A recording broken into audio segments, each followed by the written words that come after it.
The first real war the United States fought with a foreign foe was the War of 1812, and it lasted from 1812 until 1815.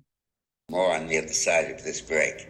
Today's Lunch Alert is sponsored by the Patriot Gold Group. Nikki Haley would like you to believe it's down to a two-person race, and it is, but the two are Joe Biden and Donald Trump.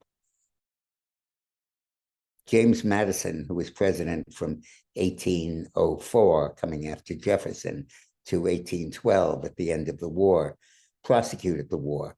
And from beginning to end, it was an incredible comedy of errors. Start with the fact that the proximate cause of the war with so-called orders in council issued by the British government that gave Britain the right to board American ships and arrest anybody in the crew who they could claim was a deserter from the British Navy. And this was imperial and horrible and was a legitimate cause for war. And based on it, we declared war on Britain. But because ships took months to cross the Atlantic with the news, we didn't know that Britain had repealed the orders in council a few weeks before we declared war, but we went to war anyway.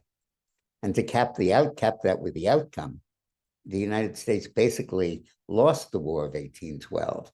It tried to conquer Canada and was rebuffed. The British occupied Washington, D.C., sacked it, and burned the White House. And it was only with Save It in Baltimore, recorded in the American national anthem, that we were able to stop Britain from invading the United States. Because at the end of the War of 1812, Andrew Jackson led a combined effort, including Americans, Frenchmen, and even some pirates, and stopped the British at the Battle of New Orleans, which was a huge defeat. But the news of the defeat reached England after the treaty ending the War of 1812 was signed. So the war began and ended simply because of a time lapse in the time it took messages to cross the Atlantic. Next week, we'll explore in greater detail the comedy of errors that was the War of 1812.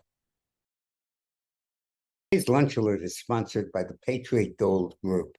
Nikki Haley would like you to believe that we're down to a two-person race, and we are, but the two are Donald Trump and Joe Biden. With all this uncertainty, I'm very glad that I'm invested in gold. And you know, under Donald Trump, gold went from $1,200 an ounce to $2,000 an ounce in 4 years. So call the Patriot Gold Group. Thanks for watching. Now, the Patriot Gold Group offers no fee for life IRAs to viewers of these videos, and that extended that offer and lowered the minimum